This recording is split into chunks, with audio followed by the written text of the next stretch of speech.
Now, South Africans have been urged to prepare for high levels of load shedding this coming week. Eskom CEO Andre de Ruyter says it's due to emergency supplies still needing to be replenished. For more on how to tackle the rolling power cuts, we're joined by former Eskom executive Vally Padayachee. Good evening to you. Thank you for your time tonight, Mr. Padayachee. As early as 6 o'clock this morning, on social media websites, the country was talking about the state of power supply in the country, as Eskom, of course, had already at that stage announced stage 6. One certainly gets the sense that things are absolutely not the way that they should be. But as I was saying to you earlier, that the wheels are coming off. Good evening, Kathy, and good evening to your viewers as well. It's glad to be back, notwithstanding the circumstances. Yes, I think with the advent of stage 6 load shedding currently, it will be difficult for me to defend a situation where a member of the public would say that the wheels are coming off. Hopefully, we do not continue in that trajectory where we end up in a blackout. As you know, load shedding is an excellent management tool to prevent a blackout. But that said, there are many reasons for the load shedding, but I think whatever the reasons are, we are in an unacceptable, untenable situation because of the impact of this increased levels of load shedding and the higher stages of load shedding. There are significant impacts across the various walks of life, industry, commerce, and the public. What we're looking at here is the worst load shedding schedule on record. This is since this country started experiencing load shedding, and it comes after years of promises that the situation would be turned around and that there are active interventions in place to stop the situation from de-escalating. So the fact that we're here, what does that tell us about these plans, these interventions? Well, as a professional, I would say it's obvious that those plans are not working, and there has to be a rethink as to how we take this resolution of this matter forward.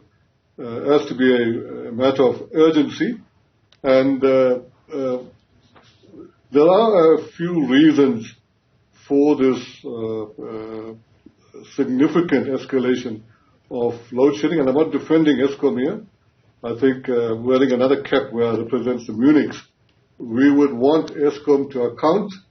We would want to hold Eskom responsible for their poor performance. But having said that, we would, for example, as the Metros and Munichs from a SA Incorporated, support Eskom in protecting the national grid and the power supply. But having said that, we need Eskom to account for the poor performance, and in this case, we need the national regulator to play its role and investigate what are the causes of these load shedding, the increased number of unit trips. From my experience, it's been at a significantly high level, unexperienced previously. People are talking about sabotage. I'm not bringing that into the play.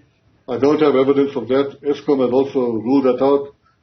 But the situation is unattainable at the moment, and I would aid for us to get into stage 7 and stage 8, which doesn't seem far off.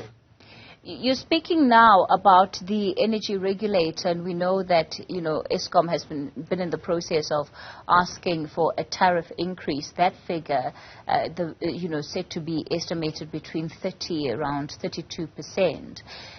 And this is energy that is costing more, that South Africans are getting less and less of.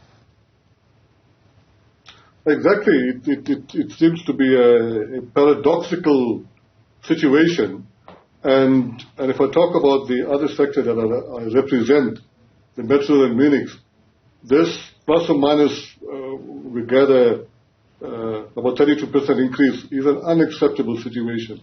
We're not getting the service delivery that we should be getting from Eskom. Bear in mind that we also do not have a service delivery agreement, which is uncalled for between the Munichs and Eskom.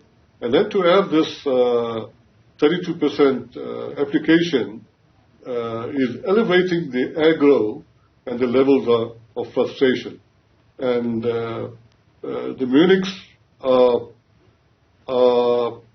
terribly upset about the situation. We are looking at alternative means to be self-sufficient, and we can also talk about that as well, Kathy. Just before I let you go, Mr. Padayachee, greatest risks of us then teetering on load shedding stage 7 and 8? Well, let me understand your question. You're saying, is there a risk of us getting into 7 or 8? No. I'm saying, what are the risks of us having to implement stage 7 or even stage 8, especially to infrastructure? Well, it'll be a significant impact on the infrastructure. I mean, I could talk for hours on that. Our infrastructure, our grid, was not meant for load shedding. It was meant for a continuous transportation of the electron from generation to the end user. By having this continuous load shedding, especially on the Munichs and the metro grids, also the Eskom grids, it's compromising the integrity of the grid, and we cannot allow this to happen. I would argue very quickly, Kathy, that in 2008, one of the core reasons, or one of the main reasons for load shedding having stopped was the damage nationally to the infrastructure. I can talk from that, having come from City Power at the time. And so just to say, continuous elevated load shedding, not even at 7 and 8, if we go beyond stage 4, even beyond stage 1, there are consequential damages to the infrastructure. And the quicker that we stop this load shedding and the quicker that Eskom gets to grips with the situation, we are going to be, unfortunately, getting into a disastrous situation. But having said that, Kathy, the metros and Munichs, the professional institution, the aiming of the professional institutions, we will support Eskom to protect the national power system, the national grid from collapsing from a SA Incorporated. But we are going to hold Eskom to account for this poor service delivery, especially to the municipalities. All right. And I want to emphasize that significantly. Yeah, look, unfortunately, the situation we're dealing with is a problem that keeps on compounding, whichever way you look at it.